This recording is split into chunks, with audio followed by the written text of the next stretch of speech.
Oh, hello there, boys and girls. Fluffy and I are just finishing our workout. Okay, Fluffy, hand that to me gently. Oh, Fluffy, I don't know what I'm gonna do with you. How are you guys? Ooh, that was quite the workout. We did jumping jacks. What else did we do? Push-ups, and some pull-ups, and we ran a couple miles. So yeah, it was a good Friday workout. And now we're ready to read some books. Fluffy, why don't you drink a little water? Good boy. You got to stay hydrated, you guys. I'm going to drink a little water out of my Paw Patrol cup. There's Marshall. That is refreshing. All right, you guys. So sorry, I am not organized. I'm going to go grab the books. So if you guys could wait right here with Fluffy, I'll go get the books and then we'll start reading. Does that sound good? Alrighty, I'll be right back. Fluffy, be a good boy. Entertain my friends. Okay.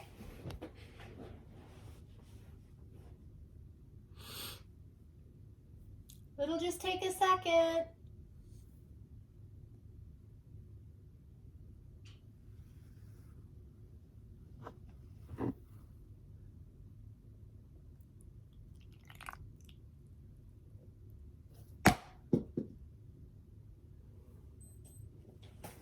All right, you guys, I am back with some good books, but let me just get one more drink of water. Where did my water go? Fluffy! Hi! Do you know where my cup went with my water in it? No? Did you guys see where it went? Oh, man. Well, I guess I'll just read these books. Are you done with this water? No? Okay, do you want to take one more drink? Because we're going to start story time. Oh, Fluffy. That was a big mess, Fluffy, you rascal. Yikes. Okay, well, I think you have had enough water for one day. So look at your snout is all wet. Oh, you guys, what are we going to do with Fluffy? Can you say bye to your friends? Thank you. Go dry yourself off, my goodness. All right, guys. I have some books. Oh. Hang on, let me clean off my phone a little. That silly guy. Okay. Let's read some books. I hope you all had a good Friday. What a week. What a week. Oops. I'll start with a pigeon book today, because why not? This one is called The Pigeon Has to Go to School.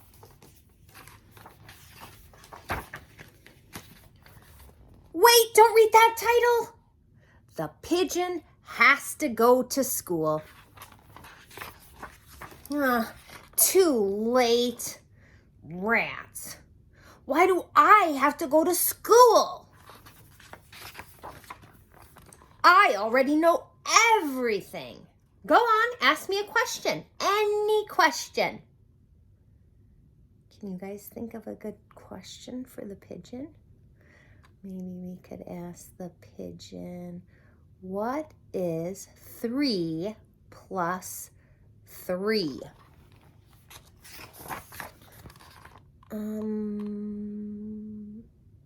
Well, I know almost everything. Does school start in the morning? Because you know what I'm like in the morning. It is not pretty. I wish I was a little chick again. A little itty birdie not going to school, baby wavy pigeon. What if I don't like school? What if I really don't like it? What if I really, really don't like it? What if... What if the teacher doesn't like pigeons? And the stuff. What about all the stuff? There is so much stuff to learn. What if I learn too much? My head might pop off. Pop. I'm scared.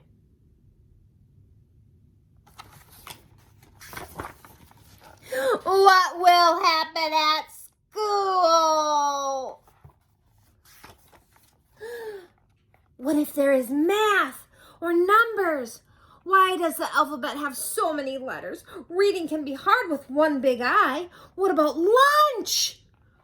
What will the other birds think of me? Will finger paint stick to my feathers? What's up with those heavy backpacks? I'm a fragile bird. The unknown stresses me out, dude. There should be a place to practice those things with experts to help you. And books and other birds to work and play with in classrooms. Maybe a playground. Oh, that is school. Well, how am I supposed to get there anyway?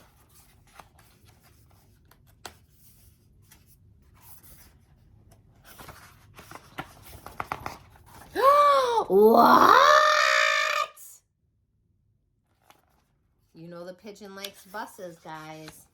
Step aside, coming through. The pigeon has to go to school. There's Pigeon in class. At the end, turn that a little. Next up, Marley's Big Adventure. Marley woke up his family one morning with a ruff, ruff, ruff. Bad dog, Marley, said Daddy. It's too soon to wake up. Cassie and baby Louie were ready to play. Cassie jumped out of bed, but baby Louie couldn't get out of his crib. Marley stared at the crib. I'll get you out of that cage, he thought. Marley jumped into the crib, then he hung baby Louie over the edge. Oh, bad dog, Marley yelled Mommy. Baby Louie could get hurt. Daddy made breakfast. He flipped a pancake. Up flew the pancake. Up jumped Marley. He fetched the pancake in midair. Bad dog, Marley, yelled Dad.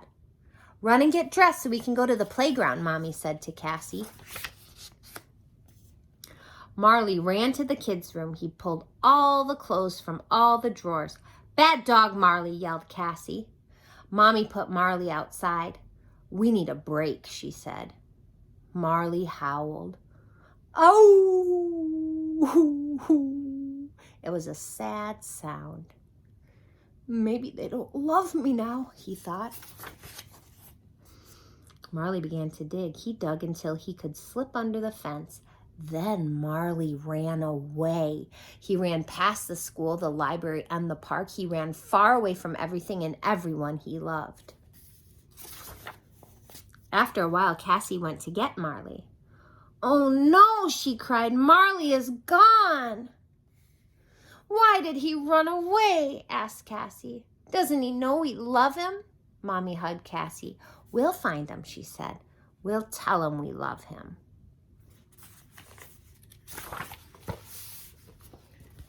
Marley was still running. He missed his family. His paws hurt from digging. Suddenly, a wonderful smell stopped Marley in his tracks.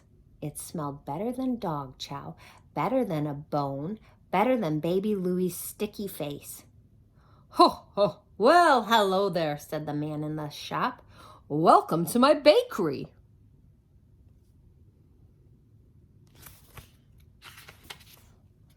Marley licked the baker's face all over. My new home, he thought. The baker laughed. Good dog, he said. I had a dog like you once. The baker saw Marley's dog tag. He knew this dog had run away. I'll call your owners as soon as I take these cookies out of the oven, said the baker. Be a good dog and guard the cookies, the baker said to Marley. Then he went to call Marley's family. Marley stared at the cookies. He sniffed at the cakes. Everything smelled so good. He started sniffing everything. Marley sniffed a bag of flour. Achoo! Marley sneezed. He jumped and bumped into the table. Flour, cakes, and cookies went everywhere. Then the baker came back. My cookies, my cakes, yelled the baker. And there was no answer at your house.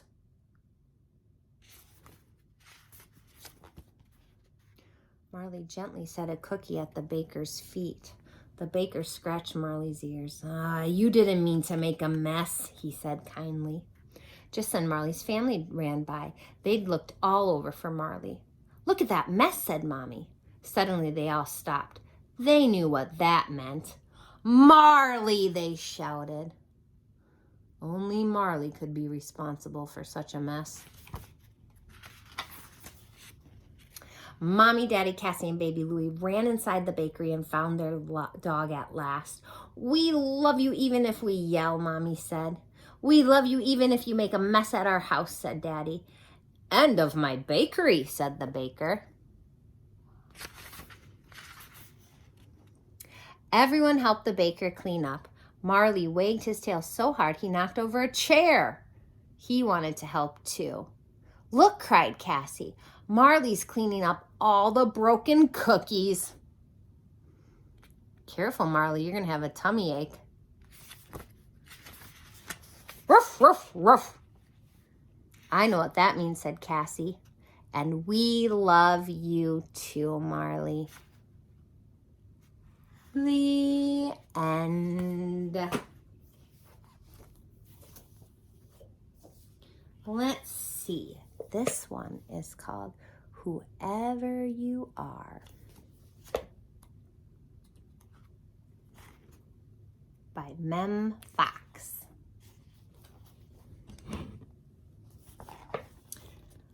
Little one, whoever you are, wherever you are, there are little ones just like you all over the world. Their skin may be different from yours, and their homes may be different from yours. Their schools may be different from yours, and their lands may be different from yours. Their lives may be different from yours, and their words may be very different from yours. Look at those letters. Those look different than our alphabet. But inside, their hearts are just like yours, whoever they are, wherever they are, all over the world. Their smiles are like yours, and they laugh just like you.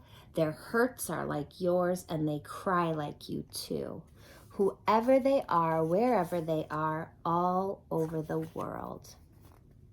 Little one, when you are older and when you are grown, you may be different. And they may be different wherever you are, wherever they are in this big, wide world. But remember this. Joys are the same, and love is the same, pain is the same, and blood is the same. Ouch. Smiles are the same, and hearts are just the same, wherever they are, wherever you are, wherever we are, all over the world.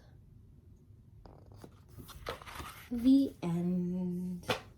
And last but not least, a chair for my mother. Vera B. Williams.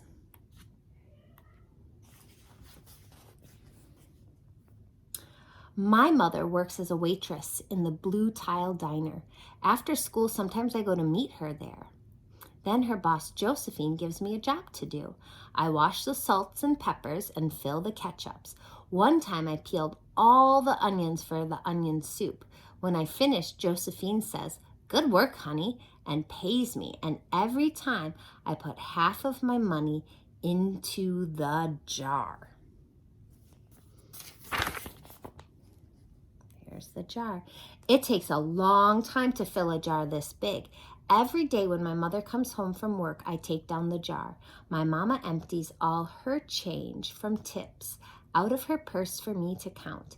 Then we push all the coins into the jar. Sometimes my mama is laughing when she comes home from work. Sometimes she's so tired she falls asleep while I count the money out into piles. Some days she has lots of tips. Some days she only has a little. Then she looks worried. But each evening, every single shiny coin goes into the jar.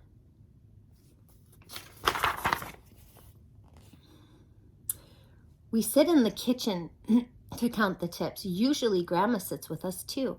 While we count, she likes to hum. Often she has money in her old leather wallet for us. Whenever she gets a good bargain on tomatoes or bananas or something she buys, she puts by the savings and they go into the jar.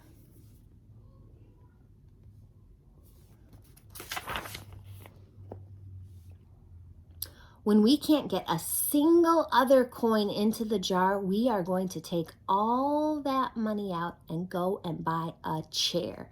Yes, a chair. A wonderful, beautiful, fat, soft armchair. We will get one covered in velvet with roses all over it. We are going to get the best chair in the whole world. That is because our old chairs burned up. There's a big fire in our other house. All our chairs burned. So did our sofa and so did everything else. That wasn't such a long time ago. My mother and I were coming home from buying new shoes. I had new sandals. She had new pumps. We were walking to her house from the bus. We were looking at everyone's tulips. She was saying she liked red tulips, and I was saying I liked yellow ones. Then we came to our block. Right outside our house stood two big fire engines. I could see lots of smoke. Tall orange flames came out of the roof. All the neighbors stood in a bunch across the street. Mama grabbed my hand and we ran. My Uncle Sandy saw us and ran to us. Mama yelled, "Where's Mother?" I yelled, "Where's my grandma?" My Aunt Ida waved and shouted, she's here, she's okay. Don't worry." Grandma was all right. Our cat was safe too, though it took a while to find her. But everything else in our whole house was spoiled.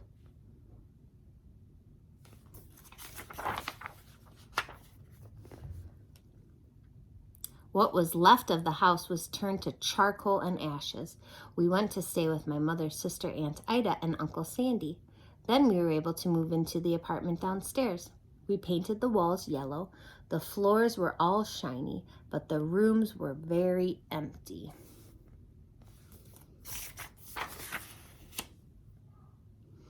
The first day we moved in, the neighbors brought pizza and cake and ice cream, and they brought a lot of other things too. The family across the street brought a table and 3 kitchen chairs. The very old man next door gave us a bed from when his children were little. My other grandpa brought us his beautiful rug. My mother's other sister, Sally, had made us red and white curtains. Mama's boss, Josephine, brought pots and pans, silverware and dishes. My cousin brought me her own stuffed bear. Everyone clapped when my grandma made a speech. "You are all the kindest people," she said, "and we thank you very, very much. It's lucky we're young and can start all over."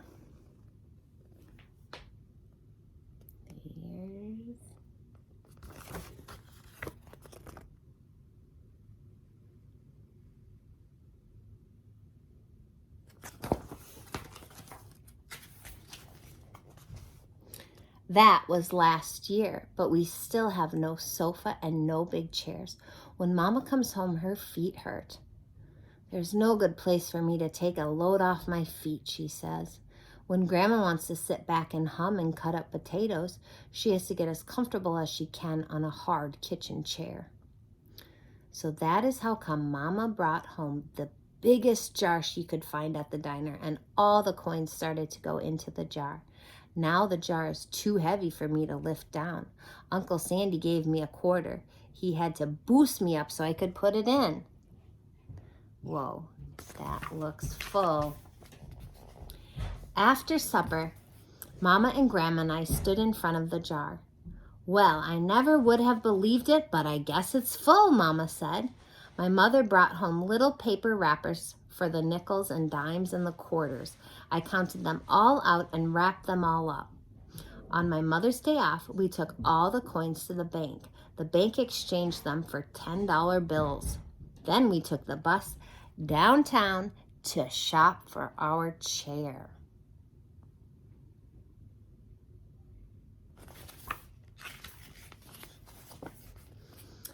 We shopped through 4 furniture stores. We tried out big chairs and small ones, high chairs and low chairs, soft chairs and hard ones.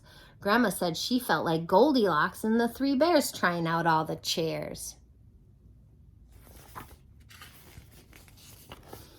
Finally, we found the chair we were dreaming of, and the money in our jar was enough to pay for it. We called Aunt Ida and Uncle Sandy. They came right down in their pickup truck to drive the chair home for us. They knew we couldn't wait for it to be delivered.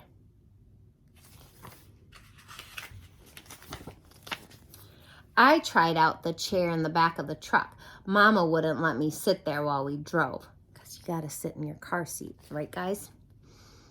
But they let me sit on it while they carried it up to the door.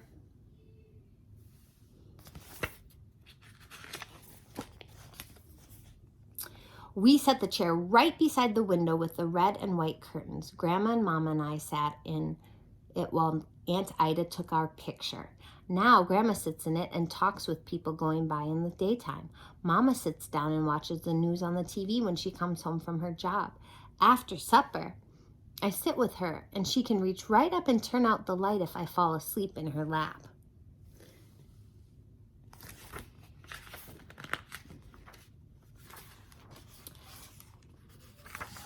There they all are in their new chair that they saved up for. The end. Alrighty, boys and girls, in the chair here. Have a really good weekend. Stay safe. And I love you. And I will see you on Monday. And yeah. Later, guys. Mwah, mwah.